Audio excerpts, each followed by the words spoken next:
प्रधान अखिल भारतीय किसान सभा भिवानी।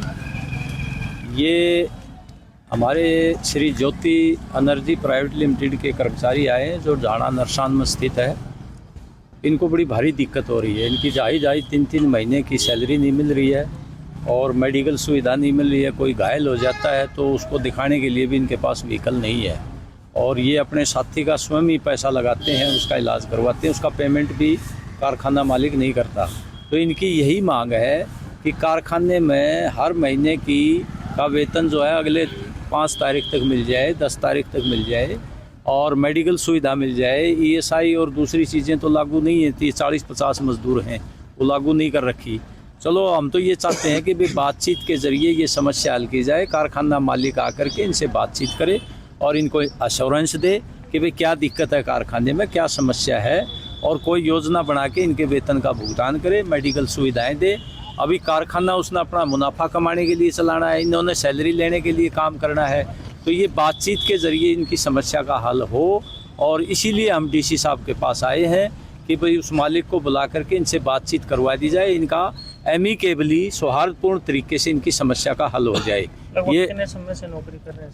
ये तो 14-15, 16 साल से कर रहे हैं और मालिक गुड़गांव बैठते हैं। यहाँ कोई जिम्मेवार अधिकारी भी नहीं है जो उसकी तरफ से इनको एश्योरेंस दे सके।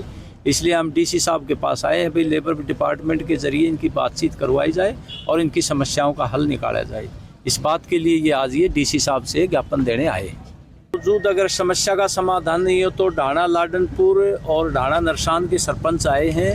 ग्रामीण लोगों की मदद से इनका कोई समाधान निकाला जाएगा और निश्चित तौर पर शांतिपूर्ण तरीके से के पक्ष में हम कोई समाधान बैठ के बातचीत करके निकाला जाए। अगर कारखाना उन्होंने मुनाफे के लिए चलाना है तो इनको मजदूरी करनी है, उसको कारखाना चलाना है और बिजली लोगों को मिलनी है। तो इसलिए ये कारखाना चलाया जाए क्योंकि इस इलाके में कारखाने भी नहीं है। तो हम उनसे रिक्वेस्ट करते हैं कि इस समस्या का बातचीत के जरिए समाधान निकाला जाए। जी सर, क्या नाम है आपका? मेरा नाम नवीन कुमार है। मैं Shri Jyoti renewable energy private limited ढाणा नरसाना में पिछले 10.5 साल से टरबाइन DCS ऑपरेटर और इंजीनियर के वर्क पे काम कर रहा हूँ। तो हमारी यहाँ पे मूलभूत समस्या यार ये पिछले 3-4 महीनों से कंपनी हमारे टाइम पे वेतन नहीं दे पा रही है कंपनी, और हमारे वेतन का जो टाइम है वो उन्होंने 25-23 तारीख तक कर रखा है, जो कि हमें हमारी 10 तारीख तक हमें मिल जाना चाहिए। और वेतन हमें 2-2, 2.5 महीने तक हमें टाइम पे नहीं मिल पाता है। इनके जो 2 और अलग कारखाने हैं उनकी टाइम पे पेमेंट करते हैं और इस कारखाने की हमारी टाइम पे ये पेमेंट नहीं करते, और जिस वजह से हमें स्ट्राइक का और अपना DC साहब को ज्ञापन देने के लिए आने पे मजबूर होना पड़ा। अब हमें पिछले जनवरी महीने की भी पेमेंट लेने के लिए हमें होली वाले दिन, त्यौहार वाले दिन भी सभी को स्ट्राइक पे बैठ के अपनी वेतन को, अपना हक को मांगना पड़ा। और अब हमारी बस यही मांग है कि हमारी फरवरी महीने की सैलरी हमारी टाइम पे आए और जितनी भी हमारी आगे की जो सैलरी बनती होगी अपनी वो 10 तारीख तक हमें वो टाइम से मिलती रहे।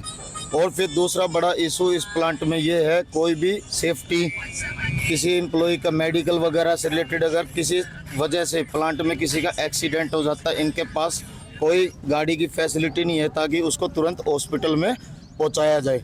और उसको देखने के लिए यहाँ का कोई भी बड़ा अधिकारी हॉस्पिटल नहीं मिलने जाता, और एम्प्लॉय जो उसको वर्कर को, अपने साथी को हॉस्पिटल में एडमिट कराता है, उसको बचाने के लिए कितनी गंभीर चोट लगी है तो उसको ऊपर से बोला जाता है कि भाई आप पैसा लगा दो, आपको हम बाद में रिफ़ंड कर देंगे। पर अगर कोई उसको बचाने के लिए ऑपरेशन करवा देता, पैसा लगा देता है भाई 70-80 हज़ार तक, 90 हज़ार तक, तो उसका भी 4-4 महीने तक कोई संज्ञान नहीं लिया जाता मैनेजमेंट के द्वारा।